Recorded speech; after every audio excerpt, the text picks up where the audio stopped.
Hi, I'm Dr. Rosario. Today we will be talking about sun safety. It's great to spend time outdoors and get some sun exposure because it provides us with vitamin D, which helps our bodies absorb calcium for strong and healthy bones. But too much sun exposure can be damaging to our bodies, and kids tend to spend a lot more time out in the sun than adults. So let's go over some of the ways for you and your family to safely enjoy being out in the sun.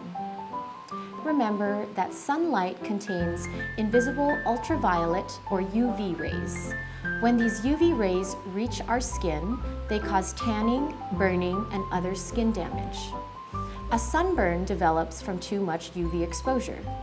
Here in Guam, it's especially important for us to protect ourselves from UV exposure because the sun is strongest near the equator.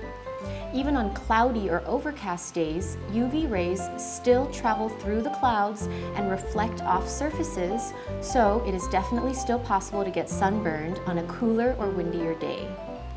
So how can we protect ourselves from sun damage? First, it's best to avoid being out in the sun when it's the highest and strongest overhead. This would be middle of the day from late morning to mid-afternoon.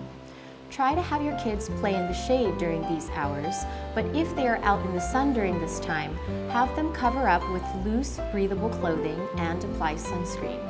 Choose a sunscreen that protects against UVA and UVB rays, which are usually labeled as broad-spectrum sunscreens.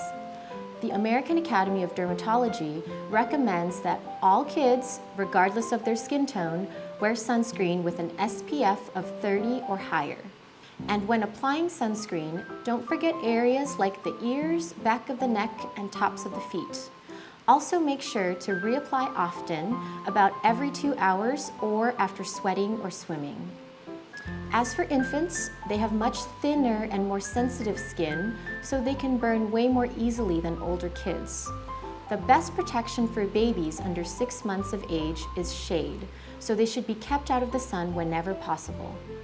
If your baby must be in the sun, dress them in light, breathable clothing that covers their body and include a hat to shade their face. Consider using an umbrella to create shade. And if your baby is younger than 6 months but still has small areas of skin like the face exposed, then you can use a tiny amount of sunscreen on those areas. So in summary, some sun exposure is good for us, but in limited amounts. Protect yourselves and your kids from sun damage by avoiding the midday sun, wearing protective clothing, hats and sunglasses, and applying sunscreen regularly. For Pediatric Minute, I'm Dr. Del Rosario.